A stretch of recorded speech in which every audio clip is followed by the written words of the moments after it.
Hello, everybody. Welcome to another episode of the Thriving Adoptees podcast. Today, it's just me again. Me and little Indy, our Labrador. She was in the background of this video. Clearly, you're listening to this, so you can't see the video. Anyway, she's just gone into the next room. If I have to dive away to make sure she's not chewing a table leg, I might have to put you on hold. So today, I'm going to be talking about some ideas on identity, and I'm going to be talking about clarity in identity, clarity with identity, getting clear on who we really are. So this is on the back of a conversation I had with a fellow Brit adoptee called David Benjamin last week, which I released last week. And David was talking about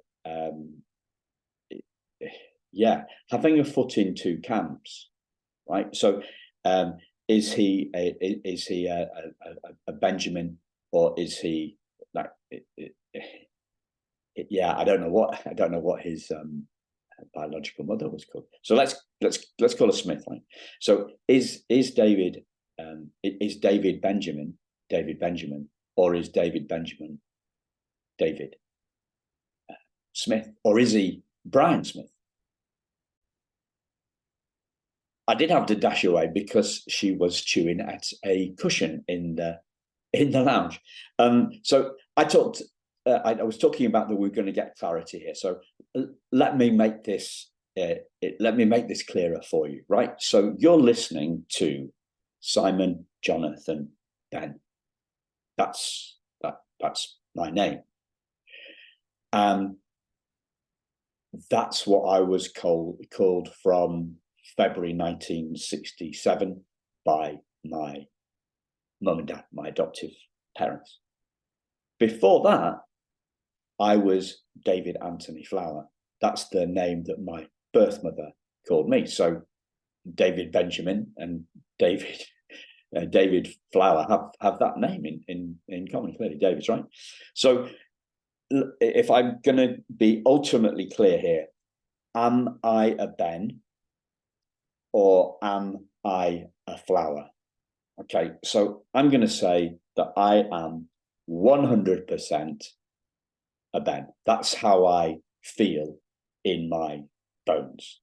So I don't have that confusion that David has. Now, why is that? Why is that? Well, I guess it's the main reason is that I am not in reunion. My birth mother died 20 years ago, right? So I've had a letter from her brother, right, in Canada, and I've had a couple of Christmas cards, but I don't have that foot. I don't have that foot in both camps. So I have clarity there.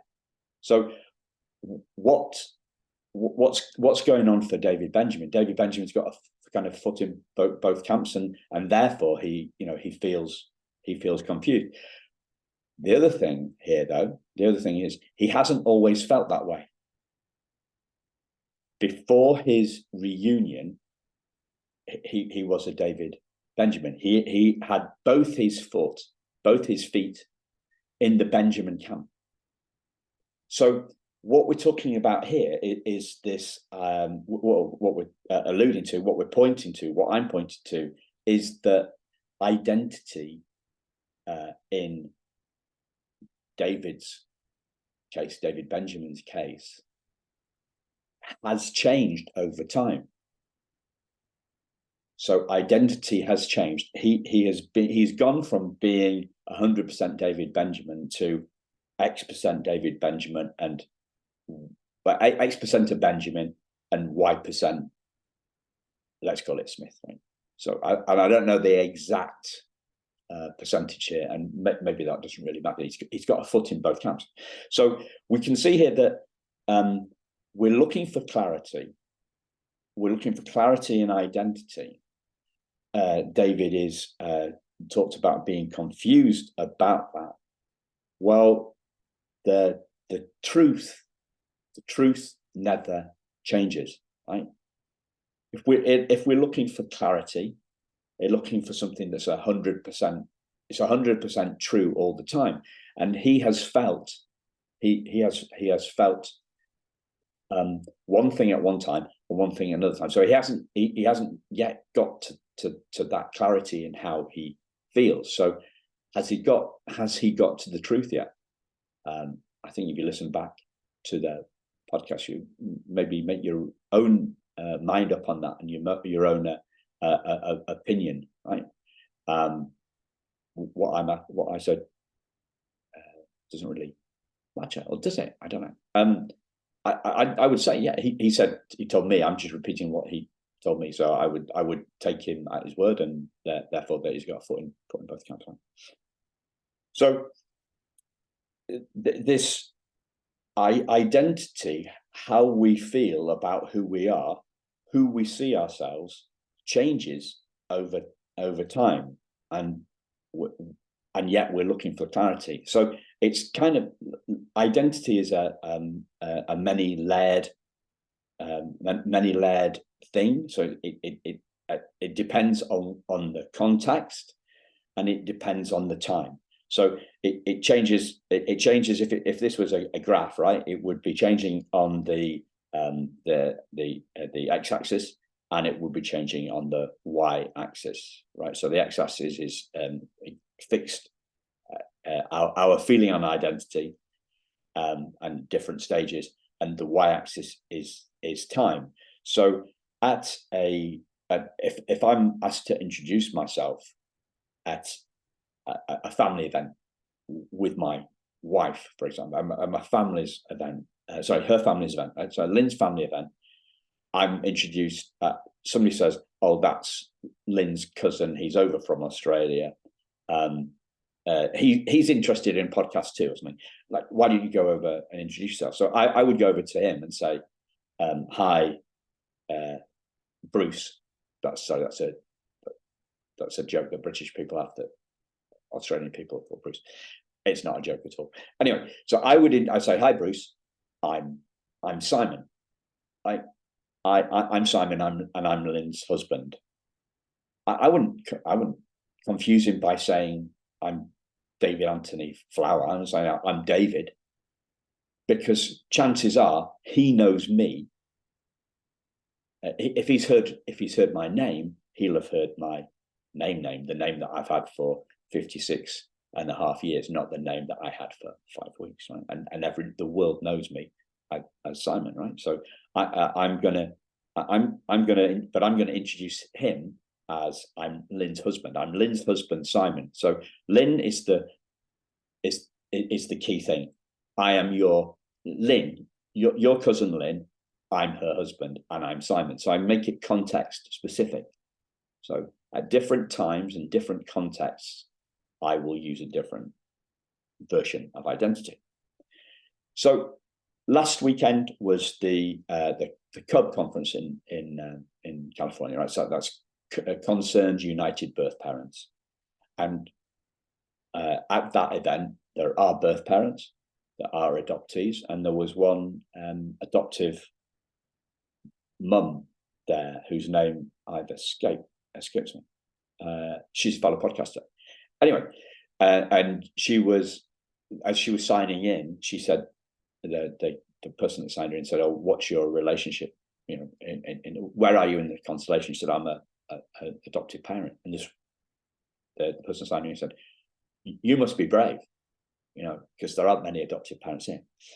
So if I was at CUB, we talked about the tension between different pieces, and sometimes tension between different parts of the constellation, right?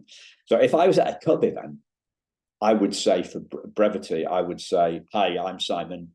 I'm an adoptee."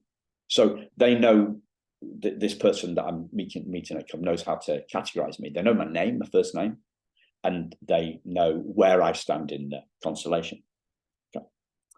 So I'm an adoptee, but I'm labeling myself here for brevity. I didn't always. I've only called myself an adoptee in the last 2.5 years. I would say I was adopted, which is adopted. That's something that happened to me, right?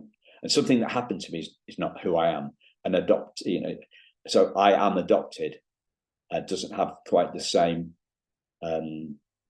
meaning as I am an adoptee. And I'm an adoptee sounds to me more identified with it, because it's a label that we're giving ourselves. But I'm giving that label at this Cub conference to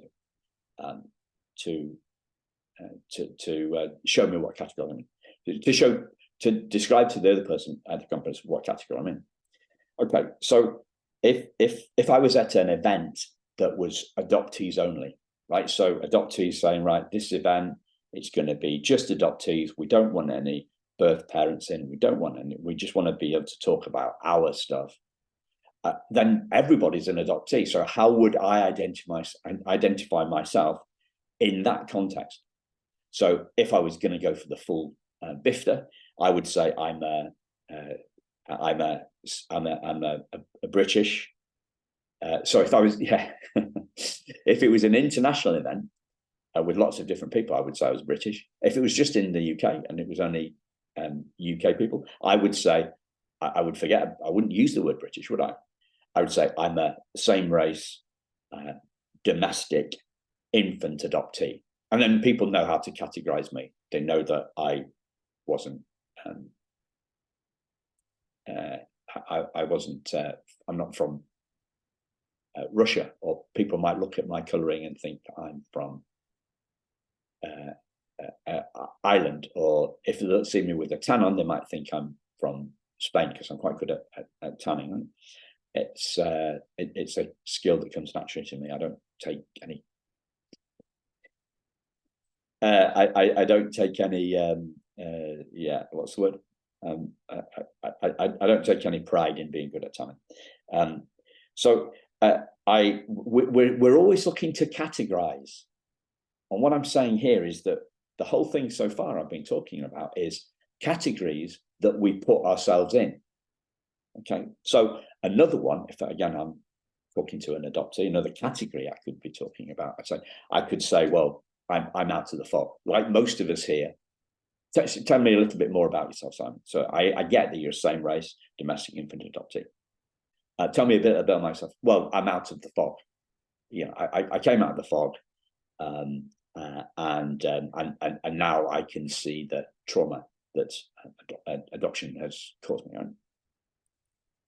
Now I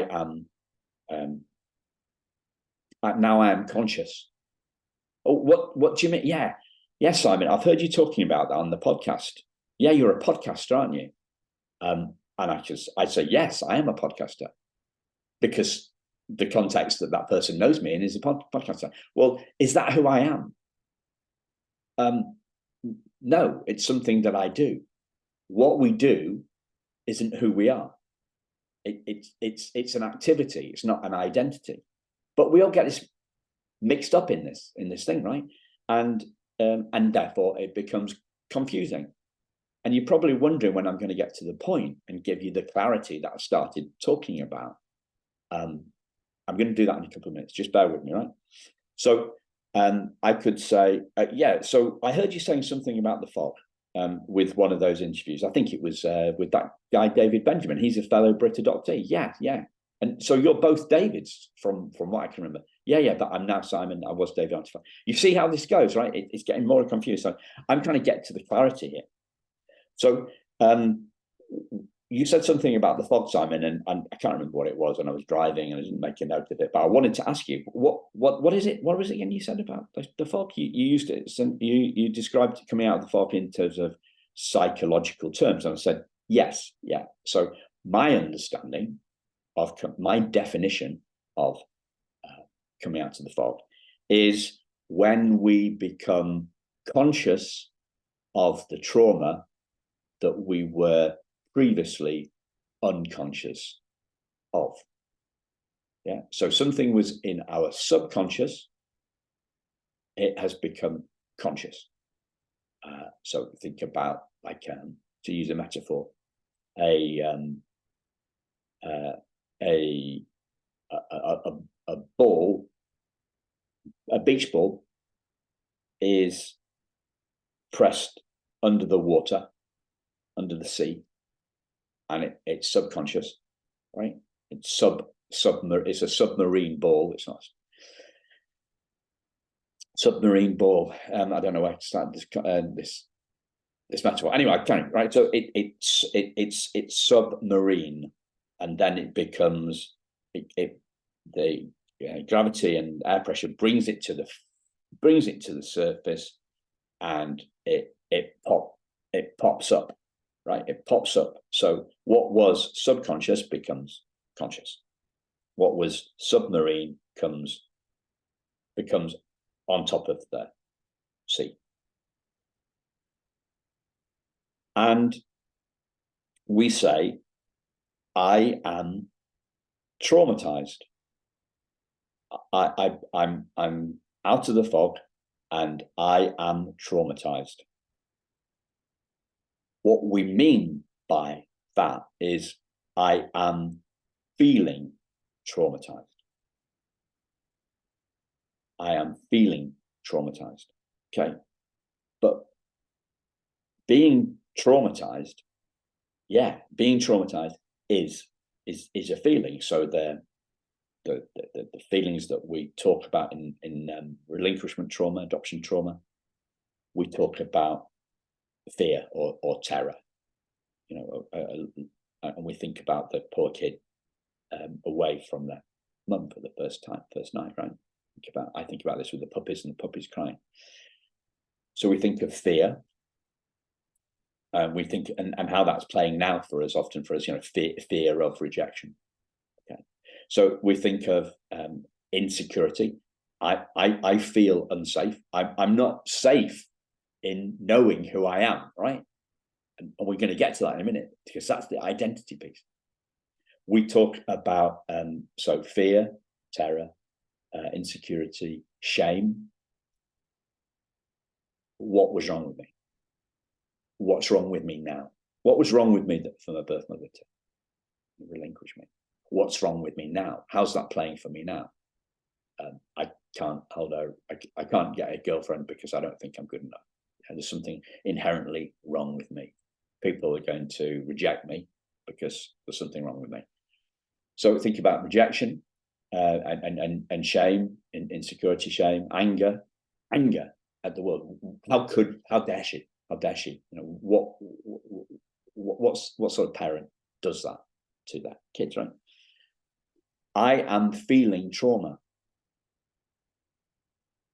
But underneath everything that I've said here, everything I have said, there's been a constant frame, and there's been a constant 2 words at the start of everything that I've said.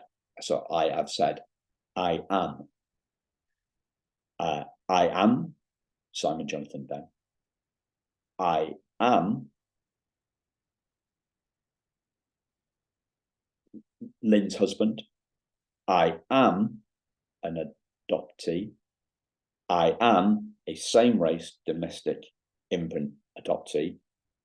I am out of the fog. So what I am is that I am. The I am before any of those labels. The I am before the what other people call this. Some people call this. They call it consciousness. They call it spirit. They call it awareness. So it's the space for all the labels that I've talked about. It's the room for all the emotions that I've been talking about. It's the context.